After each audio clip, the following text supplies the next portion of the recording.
image formation in lenses by using ray diagram.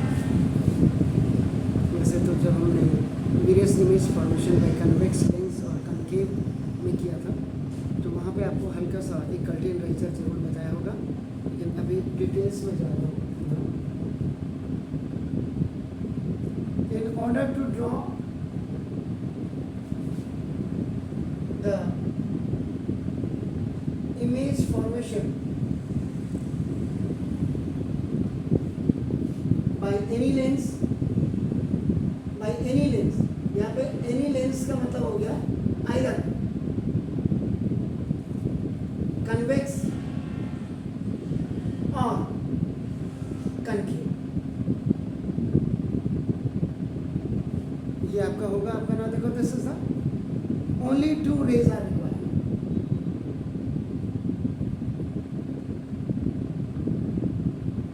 दो rays से ही आपका पता लग जाएगा इमेज फॉर्मेशन का है. And these two rays will be coming from in convexness by 6 places where the object can be now just kept. Required these two rays are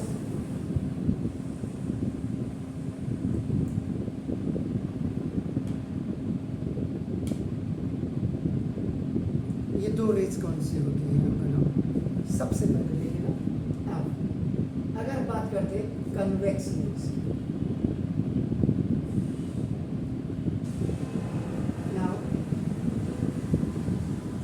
straight line which is passing from optical center to 2F is the principal axis, and the center point of the lens is known as the optical center. So now any ray, ये आपका parallel to principal axis, any ray parallel to principal axis here. This is the principal axis.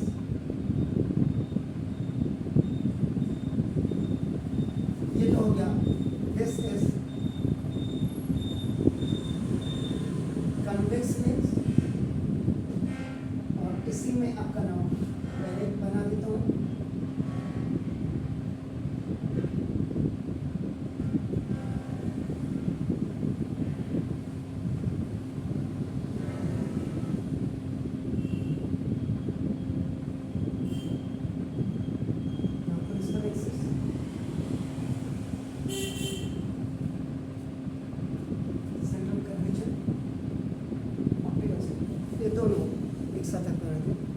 If any ray which is coming parallel to the principal axis in convex lens, after strike on that, it has to pass through the principal focus.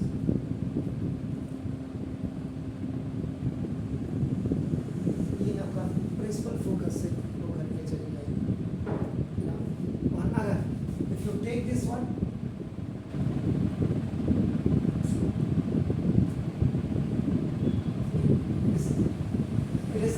Infinity या कहीं से भी आ रही है ना, any ray parallel to principal axis और टकराने के बाद ये डिवीट हो जाती है.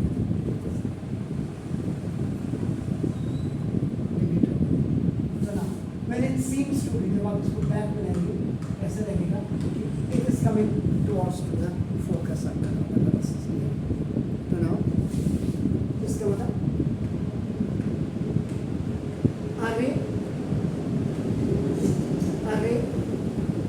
either in convex lens or concave आपका नाम जो भी आपका ना, जो array which is coming parallel to principal axis. अगर ये parallel आपके आ रही है principal axis के, parallel का साइन बना हुआ आपका नाम देखो. दिस तो of the lens converges, of the lens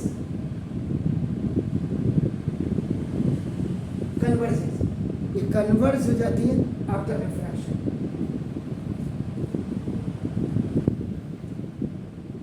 refraction के बाद ये कन्वर्ज हो जाती है. ये जो आपकी आ रही है आपका देखो ना एट द प्रिंसिपल फोकस.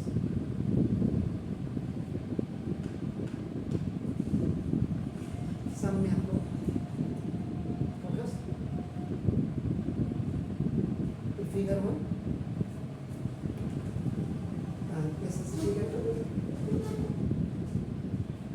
मैं दोनों को एक साथ लिख दिया आपका ना, देखो दिस इज द ये pressure focus of convex lens, convex lens. और इसी में आपका ना देखो इट अपीयर्स टू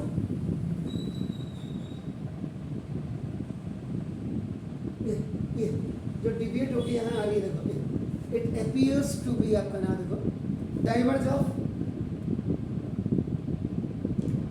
डाइवर्स अपना of in the concave lens. ये आपका फर्स्ट रे के बारे में आपकी डिटेल होगी, जरा जल्दी करिए फिर मैं आगे बढ़ता हूँ। नाउ ये तो कन्वेक्स में था, जब पैरेलल आती है तो कैसे होती है आपका ना देखो। अब नाउ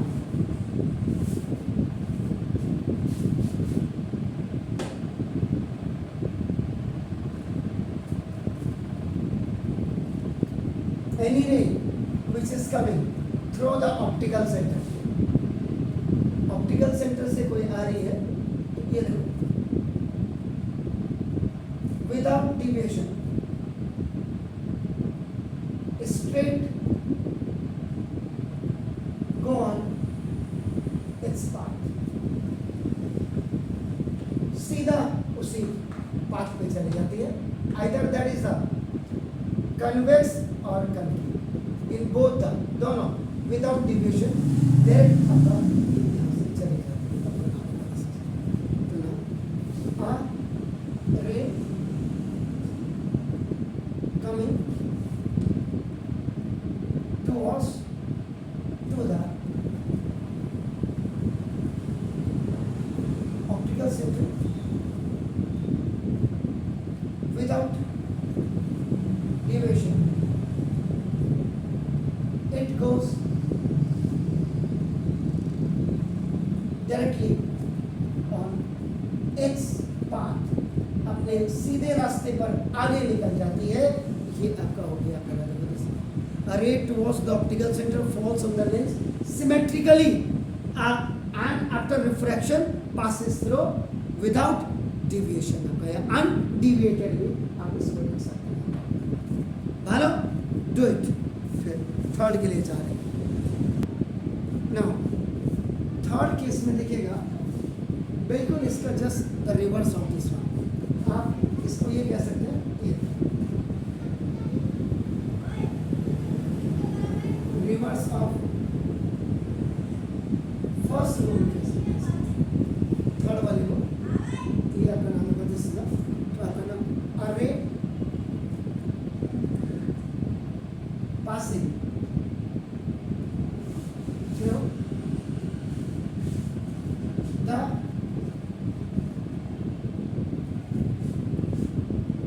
principal axis।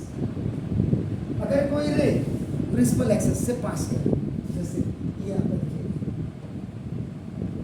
इसके द्वारा ये केस ये प्रिंसिपल या अपना यहाँ से आप इसको ऐसे कर सकते हैं।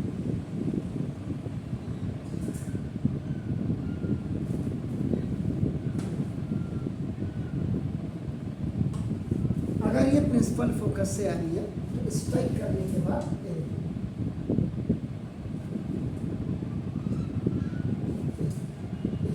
पैरेलल टू प्रिंसिपल एक्सिस हो जाएगा।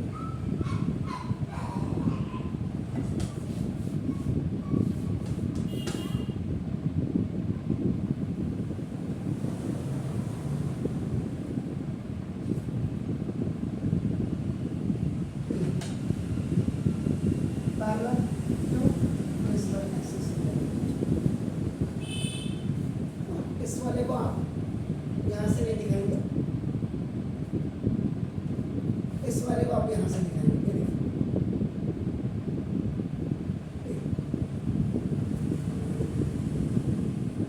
ये आई, इट्स कमिंग टुवर्ड्स टू, देखो ये आई और टकराने के बाद देखो ये टकराने के बाद आपका यहाँ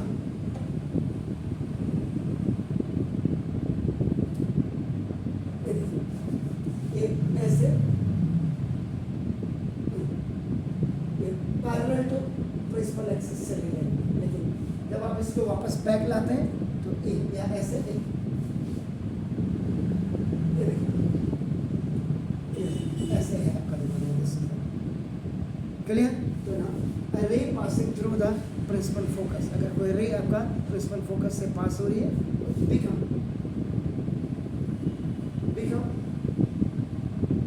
पैरेलल हो जाती है to the passing through the principal focus